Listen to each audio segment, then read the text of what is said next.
সুমিতা, গতকাল আমরা দেখলাম যে একেবারে যেভাবে বিমান দুর্ঘটনা ঘটলো আহমেদাবাদে, ভারতবর্ষের ইতিহাসে এই ধরনের ঘটনা এর আগে ঘটেছে কিনা অনেকেই বলতে পারছেন না। তো আপনার কি মনে হচ্ছে এই ঘটনাটাকে নিয়ে? দেখুন, প্রাথমিকভাবে যদি এটাকে দেখা হয় তাহলে এত বড় একটা ত্রুটি, যে দুটো ইঞ্জিনই যেখানে বিকল হয়ে গেল এবং একটা বিমান যেটা ভারতবর্ষ থেকে ইংল্যান্ডে যাচ্ছিল, লন্ডনে যাচ্ছিল, এত বড় একটা জার্নি, তার সেই বিমানটাকে ঠিকভাবে চেক করা হয়েছিল কিনা বা তার অ্যাভিয়েশনে কোনো গন্ডগোল ছিল কিনা, কারণ অনেক কিছু তথ্য আজকে পাওয়া যাচ্ছে। আমি দেখলাম সংবাদপত্রে দেখলাম যে এই বিমানের প্রযুক্তিগত কিছু ত্রুটি রয়েছে, যেটা নিয়ে এই সংস্থারই একজন ব্যক্তি সরব হয়েছিলেন, যে সংস্থার এই বিমানটি, তাকে তার চাকরি থেকে বরখাস্তও করা হয়েছিল এবং তিনি এইটা নিয়ে মামলা করতে চেয়েছিলেন। তিনি যে হোটেলে উঠেছিলেন সেই হোটেলের লবিতে পরের দিন তার মৃতদেহ পাওয়া যায়, একটা গাড়ি বেপরোয়াভাবে তাকে ধাক্কা মারে। সুতরাং আমার এটা মনে হয়েছে যে এই যে কোম্পানির যে বিমান, এই বিমানগুলো যখন কেনা হয় 1% যদি ত্রুটি থাকে তাহলে সেইটাকে কেন প্রায়োরিটি দেওয়া হয়? কারণ যেখানে এত শত শত মানুষের একটা রেসপন্সিবিলিটি থাকে, মানুষের জীবনের দাম, তার উপরে কিচ্ছু নেই। আজকে হয়তো দেশের প্রধানমন্ত্রী, স্বরাষ্ট্রমন্ত্রী সবাই সমবেদনা জানাচ্ছেন, কিন্তু তাদের কি ক্ষমতা রয়েছে তাদের জীবন ফিরিয়ে দেওয়া?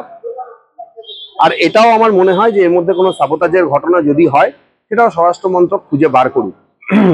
কারণ এই ধরনের ঘটনা অত্যন্ত অপ্রাসঙ্গিক। আমি তো দুঃখ পাচ্ছি তাদের কথা ভেবে, যেখানে বিমানটা পড়লো সেই হোস্টেলে যারা ভবিষ্যতের স্টুডেন্ট, মানে ভবিষ্যতে যারা ডাক্তার হতেন, সেই ডাক্তারি সেই হোস্টেলে পড়লো।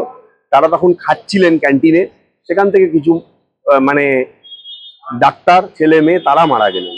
নিরপরাধ তারা, যারা বিমানে উঠেছিলেন তারাও নিরপরাধী ছিলেন, কিন্তু বিমানের গোলযোগের জন্য তাদের প্রাণ গেছে। কিন্তু যেখানে বিমানটা পড়লো সেখানকার ক্ষতি হলো, সেই বিল্ডিং এর ক্ষতি হলো, এত মানুষজন মারা গেল। মানে এটা তো আমি বলবো কেন্দ্রীয় সরকারের অত্যন্ত অপদার্থতা। আপনি যদি একটা জিনিস দেখেন, আমি অবাক হয়ে যাই। কংগ্রেস আমলে আমরা বড় বড় কিছু রেল দুর্ঘটনা দেখেছি, কিন্তু এই আমলে আমরা দেখতে পাচ্ছি, এই বিজেপি আমলে যখন দেশকে সমৃদ্ধ করার কথা বলা হচ্ছে, দেশকে অনেক উন্নতি করার কথা বলা হচ্ছে, ক্রমাগত আমার তো মনে হয় যে এই ক্রমাগত আপনি দেখুন প্রাইভেটাইজেশনের দিকে ঝুঁকে যাওয়া। এই এয়ার ইন্ডিয়ার বিমান কোনো রক্ষণাবেক্ষণ হয় আদৌ? আপনি কলকাতায় অন্যান্য যে এয়ার ইন্ডিয়ার বিমানগুলো রয়েছে বা অন্যান্য এয়ারপোর্টে রয়েছে, আদৌ এয়ার ইন্ডিয়ার বিমান আর ইন্ডিগোর বিমান যদি আপনি দেখেন, আকাশ আর পাতাল পার্থক্য। কোনো রক্ষণাবেক্ষণ হয় না, সিটের মানে কভার গুলো পর্যন্ত একটা বিমান মানে উড়ান শেষ হয়ে যাওয়ার পর কাঁচা হয় না, ঠিক আছে? অত্যন্ত নোংরা পরিবেশ, ভেতরে ঠিক মতন পরিষ্কার করা হয় না, মানে চিন্তার বাইরে এয়ার ইন্ডিয়ার। এবং আপনি যে কোনো জিনিস, মানে এই যে এক গয়ঙ্গচ্ছ ভাব, এবং এবং এই যে কেন্দ্রীয় সরকারের বিভিন্ন সংস্থায় যে হচ্ছে লোক কমিয়ে দেওয়া বা চাকরি থেকে ছাঁটাই করে দেওয়া, আমার তো মনে হয় এই যে রক্ষণাবেক্ষণের অভাব, এইগুলো তার কারণ হতে পারে। কারণ একটা বিমান 10 বছর ধরে উঠছে, তার যদি একটা প্রযুক্তিগত ত্রুটি থেকেই থাকে, এয়ার ইন্ডিয়া সেটাকে কেন ডিসক্লোজ করেনি? কেন সেইটাকে সারানোর চেষ্টা করা হয়নি? এই বিমানকে কেন রিপ্লেস করা হয়নি? কোনোদিনও গন্ডগোল হয়নি বলে, মানে এইটা বলে চালিয়ে দেওয়া হয়েছে, কোনোদিনও হয়নি, ভবিষ্যতেও হবে না। কিন্তু এত বড় একটা ঘটনা, এটার থেকে শিক্ষা নেওয়া উচিত। প্রত্যেকটা এয়ার ইন্ডিয়ার বিমান চেক করা উচিত। তাদের ইঞ্জিন 1% 0.00% যদি গন্ডগোল থাকে, সঙ্গে সঙ্গে সেই বিমানকে বাতিল বলে ঘোষণা করতে হবে, সঙ্গে সঙ্গে। কারণ মাঝ আকাশে মানুষের জীবনের দাম অনেক বেশি। এতগুলো মানুষের জীবন, তাকে নিয়ে ছিনিমিনি খেলার অধিকার কারণেই আমি মনে করি। এবং এই সরকারি সংস্থাগুলো অনেক বেশি উপযোগী হতে হবে, এবং হচ্ছে যে রিক্রুটমেন্ট করতে হবে। আজ 10 বছরে আমি তো বলছি কেন্দ্রীয় সরকারের রিক্রুটমেন্টের অবস্থা এত খারাপ, যার জন্য আজকে স্টাফরা ঠিকমতো কাজ করছে না। এটাও কারণ হতে পারে, প্রযুক্তিগত ত্রুটিকে হয়তো ধরাই হয়নি। কারণ এই 10 বছরে ক্রমশ এয়ার ইন্ডিয়া স্টাফের সংখ্যা কমে গেছে, যার জন্য একটাই কথা বলা, এটাও ঘটনা হতে পারে। একটা প্রশ্ন থেকে যাচ্ছে, যেখানে টাটা গোষ্ঠীর মতন গোষ্ঠী এই এয়ার ইন্ডিয়ার পুরোটাই দেখভালের জন্য ছিল। না, একদমই না। আপনাদের এই ধারণাটা সম্পূর্ণ ভুল, এবং যারা এটা বলছেন না জেনে কথাগুলো বলছেন, না জেনে কথাগুলো কমেন্টস করছেন। আপনাদের আমি বলে দিই, টাটা গোষ্ঠীর যে বিমান ছিল সেই বিমান ভারতবর্ষে টাটারা আগে চালাতো। টাটারা চালানোর পরে এয়ার ইন্ডিয়া সেই বিমানগুলোকে নিয়ে নেয় এবং এয়ার ইন্ডিয়া নাম দেয় বা ইন্ডিয়ান এয়ারলাইন্স নাম দেয়।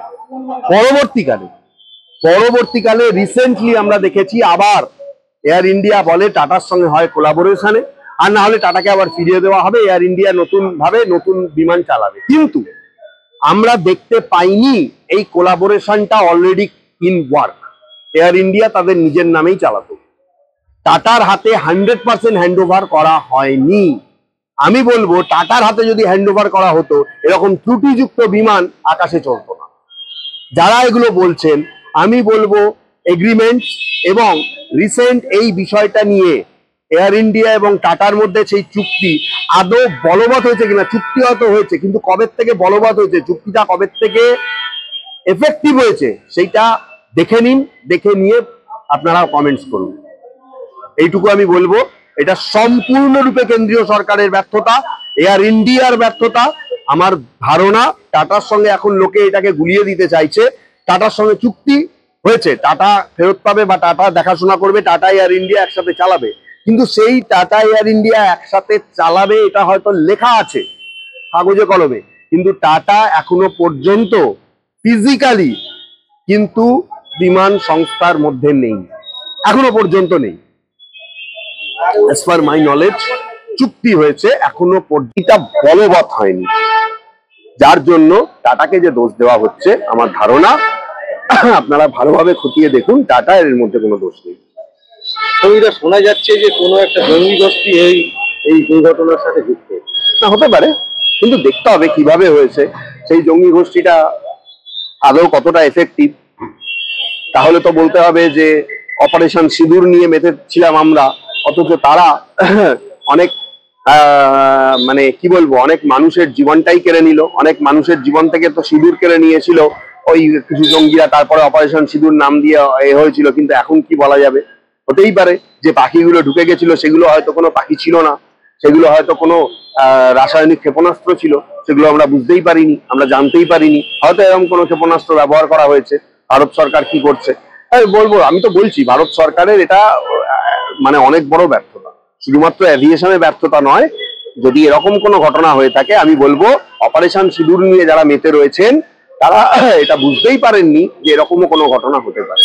তারা নিজেদের সাফল্যটাকে এতটাই মেতেছিলেন যে এইসব বিষয়ে তারা নজর দেননি, এবং আজকের দুর্ঘটনা সেটাই প্রমাণ করে। বলছি গতকাল আহমেদাবাদে একটি বিমান দুর্ঘটনা ঘটে এবং সেই বিমান দুর্ঘটনাতে দেখা যায় বহু লোক মারা গেছে।